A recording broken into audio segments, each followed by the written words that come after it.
do you think we're in a state of transition? Are we moving from one culture to another? Oh, I think we're definitely in a state of transition.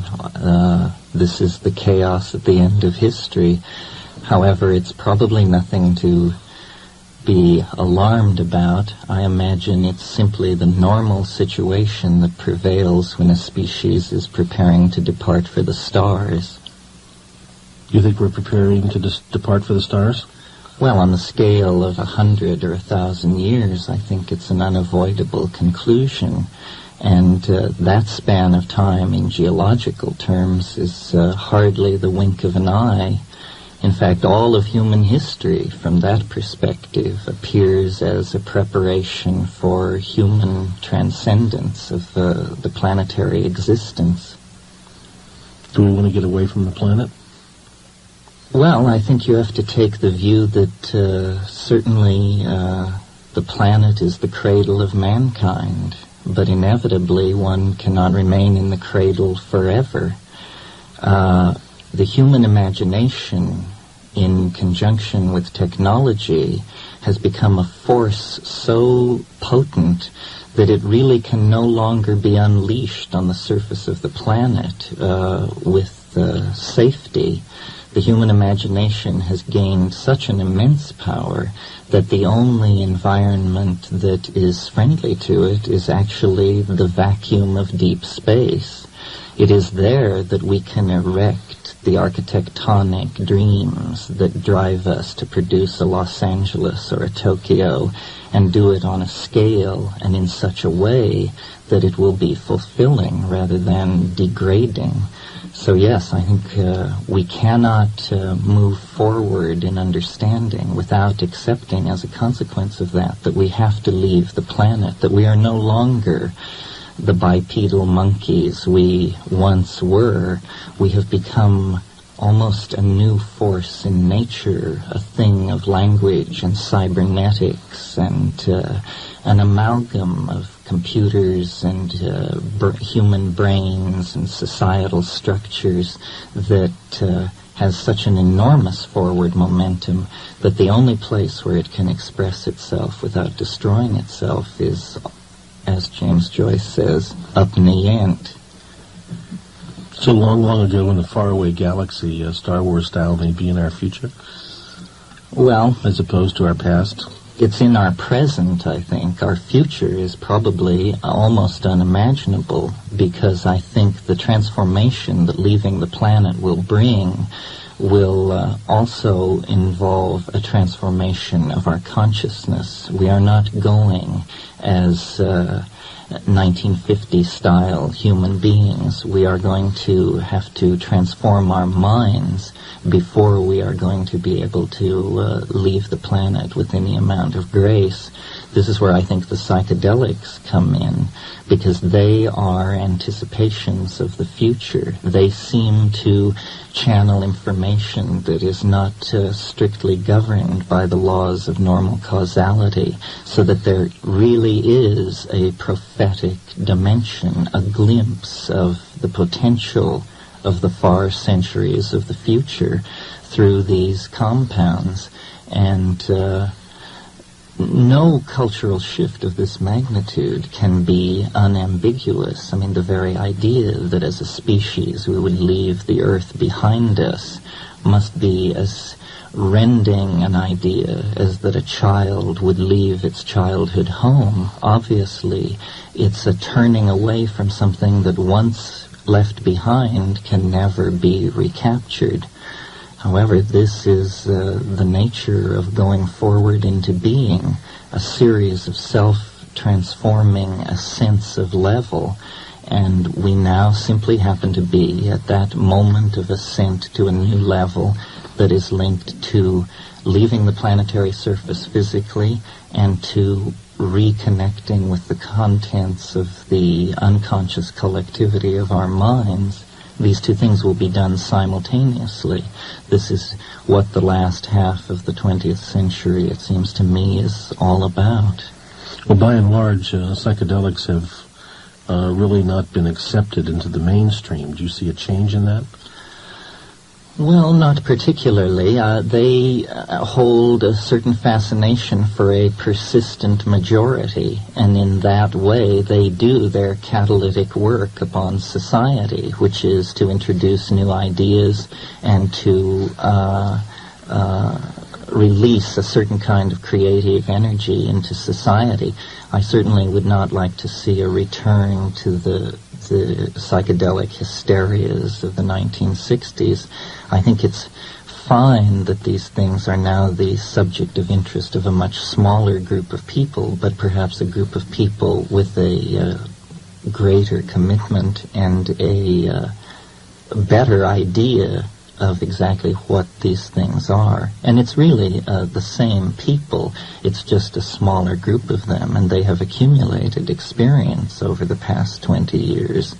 However, I certainly don't think all psychedelic frontiers are conquered. One of the things that I write about and speak about are the phenomena that many people confirm with the psilocybin family of hallucinogens that no one has included in the standard model of psychedelic drugs. And by that I refer to the logos-like phenomenon of an interiorized voice that seems to be almost a superhuman agency, a kind of genus loci. And I've been writing recently about alien intelligence, which is what I call this, where you have contact with an entity so beyond the normal structure of the ego that if it is not an extraterrestrial, it might as well be, because its bizarreness and its distance from ordinary expectations about what can go on is so great that if flying saucers arrived here tomorrow from the Pleiades, it would make this mystery no less compelling. It amuses me that the scientific community has taken over the search for extraterrestrial intelligence and defined it as they care to define it, and have erected radio telescopes to search the galaxy for these signals. And the world's largest radio telescope is at Arecibo in Puerto Rico.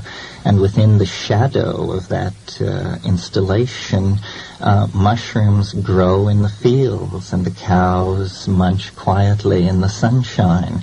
And it's this marvelous interpenetration of the near and the far away, because I believe that the place to search for extraterrestrials is in the psychic dimension, and there the problem is not the absence of contact, but the volume of contact that must be sifted through, because the fact of the matter is shaman and mystics and seers have been hearing voices and talking to gods and demons since the Paleolithic and probably before. That doesn't mean that we can rule out this approach to communication. It seems to me far more likely that an advanced civilization would communicate interdimensionally and telepathically. The amounts of time available for an intelligent species to evolve these kinds of communication are vast. So I think that it's very interesting then that the tryptamines, psilocybin and DMT, at the 15 milligram level very reliably trigger what could only be described as contact-like phenomena. And not only the interiorized voice in the head, but also the classical flying saucer motifs of the whirling disc, the lens-shaped object, the alien approach. This seems to be something hardwired into the human psyche. And I would like to find out why. I think it's a very odd fact of human psychology, and I don't buy any of the current theories ranging from that nothing at all is happening to that this is in fact another species with a world around another star that is getting in touch with us. I think it's something so bizarre that it actually masquerades as an extraterrestrial so as not to alarm us by the true implications of what it is. Well, your statement implies that it's something external to ourselves, and I wonder about that. Well, this dualism of the interior and the exterior may have to be overcome. It is obviously transcends the individual, but I suspect it is something like an overmind of the species, that actually the highest form of human organization is not realized in the democratic individual. It is realized in a dimension none of us have ever penetrated, which is the mind of the species, which is actually the hand at the tiller of history. It is no government, no religious group, but actually what we call the human unconscious. But it is not unconscious, and it is not simply a cybernetic repository of myth and memory. It is an organized intellect of some sort, and human history is its signature on the primates. And it is so different from the primates. It is like a creature of pure information. It is made of language. It releases ideas into the flowing stream of history to boost the primates toward higher and higher levels of self-reflection of it. And we have now reached the point where the masks are beginning to fall away, and we are discovering that there is an angel within the monkey struggling to get free, and this is what the historical crisis is all about. And I'm, for no reasons in particular, very optimistic. I mean, I see it as a necessary chaos that will lead to a new and more attractive order. Terence, you were talking about extraordinary realities, and it occurs to me that there's an enormous amount of prejudice against the psychedelics and the use of hallucinogenic substances, and it's almost as if there's an inordinate fear to open up the door to the closet that these substances reveal. What about that prejudice? What do you think how's that going to be resolved? What is the resolution of that? Well, I think it's more complicated than a prejudice. It's a prejudice born of respect, because most people sense that these compounds probably actually do what their adherents claim they do. It's possible to see the whole human growth movement of the 1970s as a wish to continue the inward quest without having to put yourself on the line the way you had to when you took 250 gamma of LSD. And I think all these other methods are efficacious, but I think it's the sheer power of the hallucinogens that puts people off. You either love them or you hate them. And that's because they dissolve worldviews. And if you like the experience of having your entire ontological structure disappear out from under you, if you think that's a thrill, you'll probably love psychedelics. On the other hand, for some people, that's the most horrible thing they can possibly imagine. They navigate reality through various forms of faith. And I think that the psychedelics the doors of perception are cleansed, and you see very, very deeply. I spent time in India, and I would always go to the local sadhus of great reputation, and I met many people who possessed what I call wise old man wisdom. But wise old man wisdom is a kind of Tao of how to live. It has nothing to say about these dimensions that the psychedelics reveal.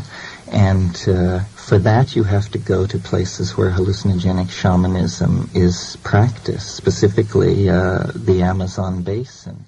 And there you discover that beyond simply the wisdom of how to live in ordinary reality, there is a gnosis of how to navigate in extraordinary reality.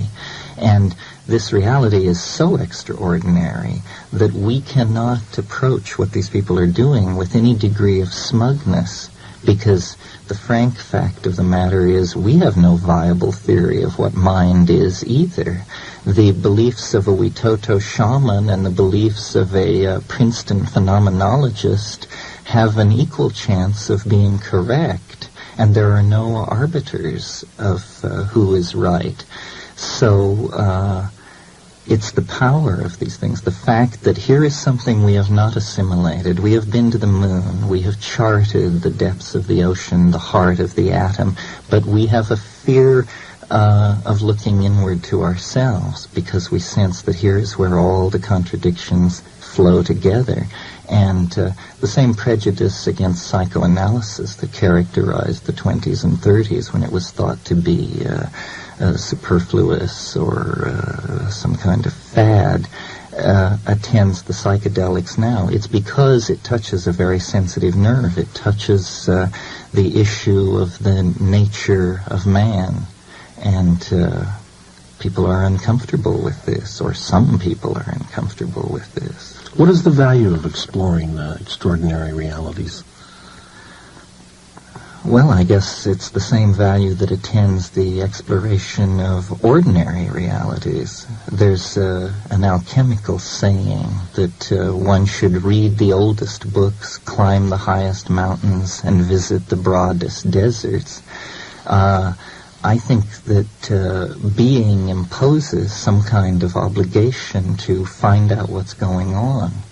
And since all primary information about what is going on comes through the senses, any drug or any compound which alters that sensory input has to be looked at very carefully.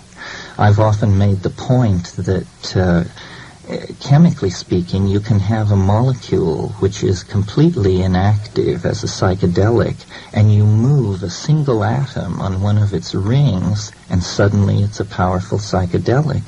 Well, now it seems to me this is a perfect proof of the inner penetration of matter and mind. The movement of a single atom from one known position to another known position changes an experience from nothing to overwhelming. This means that mind and matter at the quantum mechanical level are all spun together. This means that in a sense, the term extraordinary reality is not correct if it implies a division of category from ordinary reality. It is simply there is more and more and more of reality, and some of it is inside our heads, and some of it is deployed out through three-dimensional Newtonian space. Most of us, I think, just simply accept the everyday reality as the only one. And you're talking about journeys into the nether regions of which far beyond most people's conception or even wanting to conceive of such a reality. Well, I think there's a shamanic temperament, which is a person who craves knowledge. Knowledge in the Greek sense of gnosis. In other words, knowledge not of the sort where you subscribe to Scientific American and it validates what you believe, but immediately, cosmology is constructed out of immediate experience that are found always to be applicable. You see, I don't believe that the world is made out of quarks or electromagnetic waves or stars or planets or any of these things. I believe the world is made out of language, and that this is the primary fact that has been overlooked. The construction of a flying saucer is not so much a dilemma of hardware as it is a poetic challenge. And people find it very hard to imagine exactly what I'm talking about. What I'm saying is that the leading edge of reality is mind. And mind is the primary substratum of being. We in the West have had it the wrong way around for over a millennia. But once this is clearly understood, with what we have learned in our little excursion through three-dimensional space and matter, we will create a new vision of humanity that will be a fusion of the East and the West. The world being made of language, and I think of these extraordinary realities which are totally beyond any language that we use in any ordinary sense. Yes, well, they are beyond ordinary language. I always think of Philo-Judaeus writing on the Logos. He posed to himself the question, what would be a more perfect Logos? And then he answered saying, it would be a Logos which is not heard but beheld.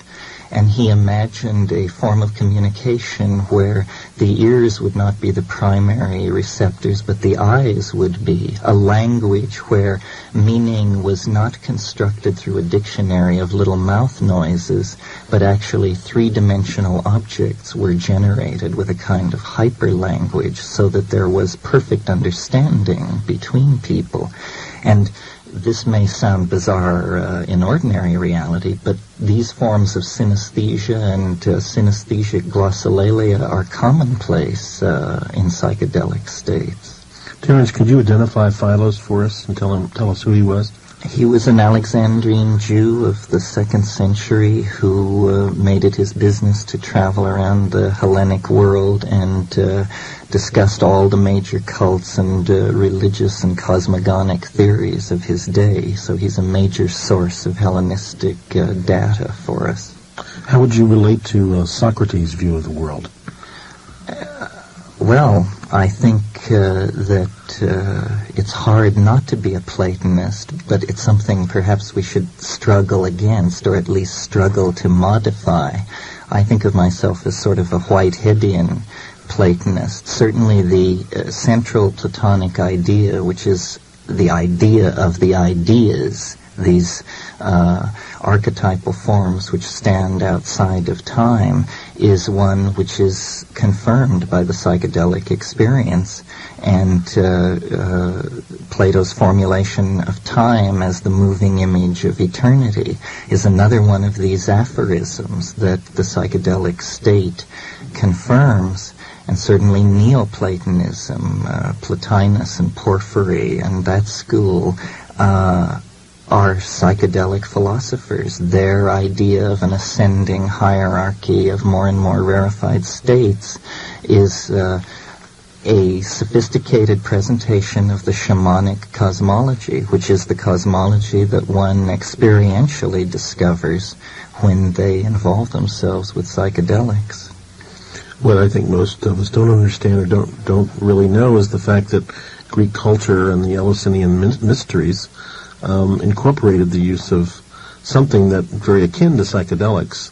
Yes. And essentially Western civilization is based on the culture that had at its core root an experience and a ritual that used, as I say, something akin to psychedelics. Yes, well, for over 2,000 years, everyone who was anyone in the ancient world made the pilgrimage to Eleusis and had this experience, which Gordon Wasson and Carl Ruck have argued very convincingly was a hallucinogenic intoxication on ergot. But of course, as soon as the church solidified its power, it closed these Platonic academies and moved against pagan, so-called pagan knowledge and heretical knowledge, and not only the Platonists, but all the Gnostic sects, all of these people, all of these viewpoints were repressed. I like to think that the end of that repression came in a very odd way when, in 1953, I guess it was, Gordon Wasson and his wife Valentina in the village of Huatla de Jimenez in the Sierra Mazateca of Oaxaca discovered the psilocybin mushroom cult. It was as if Eros, who had been martyred in the old world, was then found sleeping in the mountains of Mexico and resurrected. And the experience of the mushroom is very much the experience of a genus loci, a god on the Grecian model, not the god who hung the stars in heaven, but a local god, pre-Christian bacchanalian nature power that is very alien and yet resonates with our expectations of what that experience would be like. Interesting that the mushroom also is a symbol in our culture of death and destruction, being the symbol of the nuclear explosion. Yes, well, mushroom cloud. My brother has made the point asking, what mushroom is it that grows at the end of history? Is it the mushroom of Fermi and Oppenheimer and Teller, or is it the mushroom of Wasson and Hoffman and Humphrey Osmond? Somehow I think the latter is safer. Well, it may not only be safer, it may open the way to escape from the former. It's like a pun in physics, that the force of liberation and the force of destruction could take the same form. It's what alchemists call a coincidentia positorum. It is an amazing synchronicity, it seems. Also, I was interested in talking with Andy Weil some time ago about the fact that there are new genus of mushrooms appearing that have psilocybin in them that have never been seen before, never been tracked before, and it's almost as if they're appearing now. Well, it's amazing how many have been discovered since people have bent their attention to it. There have been psilocybin mushrooms reported from England, France, localities where, so far as we know, there is no cultural history of usage at all. However, it's interesting that cultural usage seems to disappear very early in human history. Hallucinogens are hardly even welcome in agricultural societies.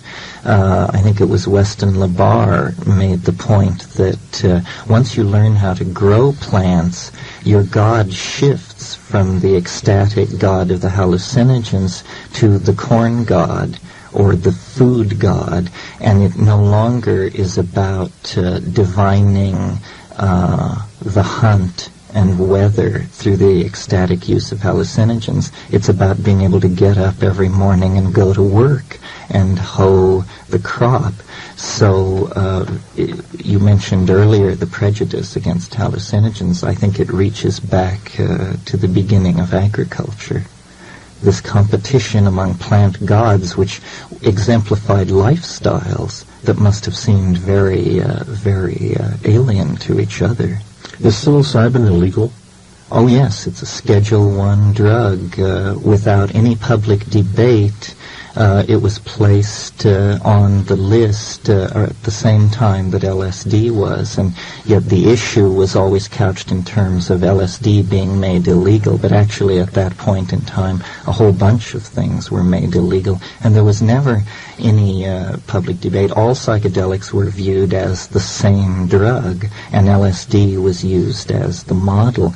Actually, these drugs, there's a spectrum of psychedelic effects, and certain drugs trigger some of them and certain ones others. But yes, psilocybin is illegal. Are the mushrooms illegal? The mushrooms also are illegal as they contain psilocybin. I recall Andy Weil saying that he walked along a downtown Seattle residential street picking up psilocybin mushrooms from the front yards of residential homes.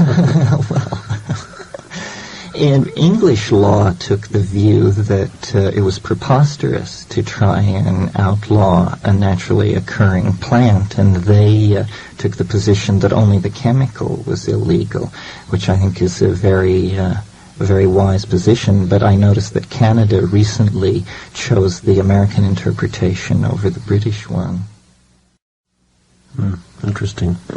Turns out, going back to the Andy Weil story, that the reason that these mushrooms were in such plenitude in various locales in the Northwest was that their spores were contained in a mail order company's mushroom growing product that they sent out mail order, and so yes. Well, this is an interesting phenomenon. You see, the spores of the mushroom are not illegal because they do not contain psilocybin. They only contain the message in the DNA of the mushroom for the production of psilocybin. So it's a kind of bizarre catch-22. The mushroom spores can move anywhere legally, can be bought and sold, but they are the sine qua non for the production of mushrooms, of course. Terence, the kind of knowledge and kind of information you're putting forward is not generally available. It's not the kind of information or knowledge that one would find in the typical academic anthropology curriculum. And yet it seems to be a knowledge that is ever expanding, but somehow it's outside of the cultural, institutional entities in some way.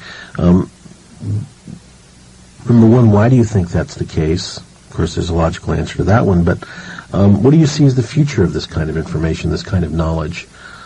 Well, I think in a sense it signals the rebirth of the institution of shamanism in the context of modern society.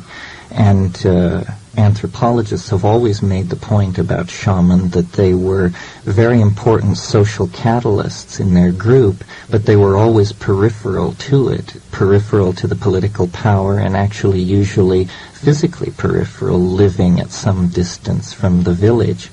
And I think the electronic shaman, the people who pursue the exploration of these spaces, exist to return to tell the rest of us about it, that we are now coming into a period of racial maturity as a species where we can no longer have forbidden areas of the human mind or cultural machinery. We have taken upon ourselves the acquisition of so much power that we now must understand what we are.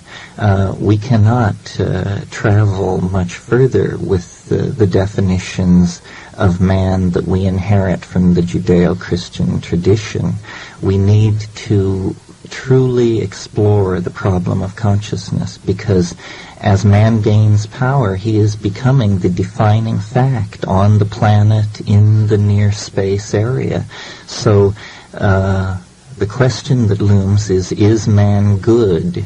And then, if he is, what is it he's good for? And the shaman will point the way, because what they are visionaries, poets, cultural architects, forecasters, all these roles which we understand in more conventional terms, rolled into one and raised to the nth power. They are cultural models for the rest of us. This has always been true. The shaman has access to a superhuman dimension and a superhuman condition, and by being able to do that, he affirms the potential for transcendence in all people. He is an exemplar, if you will. And I see the attention that's being given to these things signaling a sense on the part of the society that we need a return to these models. This is why, for instance, in the Star Wars phenomenon, Luke Skywalker is a direct translation of the word shaman out of the Tungusic, which is where Siberian shamanism comes from. So these heroes that are being instilled in the heart of the culture are shamanic heroes. They control a force which is bigger than everybody and holds the galaxy together. And this is true, as a matter of fact. And as we explore how true it is, the limitations of our previous worldview will be exposed for all to see. I think it was J.B.S. Haldane who said, the world may not only be stranger than we suppose, it may be stranger than we can suppose. I think of the character Yoda. Certainly is a shamanic type character. Very much so. As we talk about shamans and shamanism, again, that brings up cross-cultural currents. And do you see the shaman taking on a new? Certainly, you don't see Indian shamans walking into the metropolitan areas. But do you see the shaman taking on a new form? Well, I believe, along with Gordon Wasson and others, but in distinction to Mircea Eliade, who is a major writer on shamanism, that it is hallucinogenic shamanism that is primary, and that where shamanic techniques are used to the exclusion of hallucinogenic drug ingestion, the shamanism tends to be vitiated. It is more like a ritual enactment of what real shamanism is, so that the shamanism that is coming to be within people in our culture, the people who feel comfortable with psychedelic drugs and who, by going into those spaces and then returning with works of art or poetic accounts or scientific ideas, are actually changing the face of the culture. I connect the psychedelic dimension to the dimension of inspiration and dream. I think history has always progressed by the bubbling up of ideas from these nether dimensions into the minds of receptive men and women. It is simply that now, with the hallucinogens, we actually have a tool to push the button. We are no longer dependent upon whatever factors it is that previously controlled the ingression of novelty into human history. We have taken that function to ourselves, and this will accelerate and intensify the cultural crisis. But I think in the end it will lead that much sooner to its resolution. So, as we continue to move towards the further exploration of these spaces, we can expect that social change as a result, personal change? Tremendous social change. I see, in fact, what is happening is a tendency to what I call turn the body inside out. We are, through our media and our cybernetics, we are actually approaching the point where consciousness can be experienced in a state of disconnection from the body. We have changed. We are no longer, as I said, bipedal monkeys. We are instead a kind of cybernetic coral reef of organic components and inorganic technological components. We have become a force which takes unorganized raw material and excretes technical objects. We have transcended the normal definitions of man. We are like an enormous collective organism with our data banks and our forecasting agencies and our computer networks and the many levels at which we are connected into the universe. Our self-image is changing. The monkey is all but being left behind, and shortly will be left behind. The flying saucer, again, I take to be an image of the future state of humanity. It is a kind of millenarian transformation of man where the soul is exteriorized as the apotheosis of technology. And it is that eschatological event which is casting enormous shadows backward through time over the historical landscape. That is the siren at the end of time, calling all mankind across the last 10 millennia toward it, calling us out of the trees and into history and through this series of multi-leveled cultural transitions to the point where the thing within the monkeys, the creature of pure language and pure imagination, whose aspirations are entirely titanic in terms of self-transformation, that thing is emerging, and it will emerge as man leaves the planet. And it's not something quantized and clearly defined. It is, in fact, what the next 50 or so years will be about. But at the end of it, the species will be off-planet and transformed and fully wired from the depths to the heights. Are we just talking about another version of the Christian death, resurrection, ascension into heaven? Except that it is coming into history. what is happening is that the paradise promised the soul is actually going to enter into history because technological man took the apocalyptic aspirations of Christianity so seriously that we are going to make it happen. It has become the guiding image of what we want to be. And I'm reminded of the poem by Yeats, it's Sailing to Byzantium, where he speaks of how after death he would like to be an enameled golden object singing to the lords and ladies of Byzantium. And it's the image of man transformed into eternal circuitry and released into a hyperspace of information where you are a thing of circuitry, but you appear to be walking along an unspoiled beach in paradise. It is that we are going to find the power to realize our deepest cultural aspirations. This is why we must find out what our deepest cultural aspirations are. Again, another way of phrasing the question, is man good? What about the idea that these spaces that we've been talking about, that you've been illuminating, are spaces that can be achieved without the use of psychedelics? Well, again, I scoured India, and my humble personal opinion is that it is highly unlikely. I have always approached people of spiritual accomplishment with the question, what can you show me? Because, as I said earlier, this wise old man wisdom is one thing, but only the hallucinogen-using shaman of the Amazon seem to be able to go beyond that.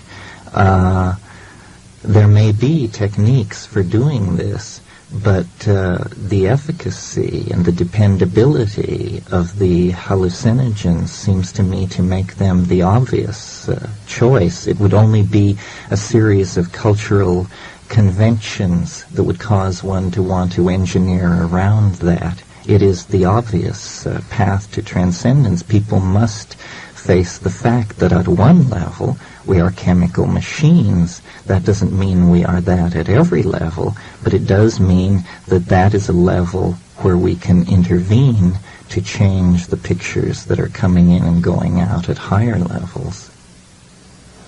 You're not suggesting that people should do this by themselves? Take hallucinogens? Well, I don't know about take it by themselves. Probably not, although I always do. And I seem to prefer it. What I am suggesting is they take it in a situation of minimum sensory input. Lying down in darkness with eyes closed cannot be surpassed. And people want music, they want to walk around in nature, they want all these things. But nature and music are beautiful in their own right. They are the adumbrations of the psychedelic experience that we deal with in ordinary reality. In confrontation with the psychedelic experience, these things are hardly more than impediments. The very interesting things are happening in the utter blackness behind your eyelids, lying still in darkness. And that is where the mystery comes from and goes to. My question had to do with or without a guide. Oh, I don't think people should do it without a guide unless they feel very confident from experience that they don't need a guide. So I like to have these ideas get out. I think it's important that we discuss all this in a way that is only now becoming possible because of how it was in the 1960s. Now we need to shed all that and look back and look forward and try to make a mature judgment for our culture based on the facts of the matter.